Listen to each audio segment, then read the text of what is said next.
Oh, I forgot I was supposed to like do the anti-static thing before you build, because otherwise you can zap the whole thing. I didn't do that. But I'm never static. Marcia always is. She could never build a PC. She'd explode the whole thing. Okay, so, oh, that comes up.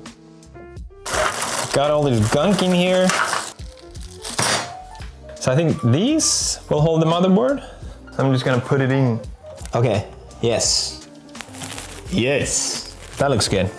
Supposed to be screws here, but I don't know. Where do I get the screws from? Oh. Motherboard PSU. I assume these? I dropped it. It's not magnetic enough. It's magnetic enough. Nah! Okay. Cool. A lot more screws than I thought. Okay. I think now is a good time. Hello, you're awkwardly behind me. To put in these. I don't know where they go. Somewhere. How do I know? So these are the buttons in front of the case, like you press on and stuff. What is this? Say on it. HD audio.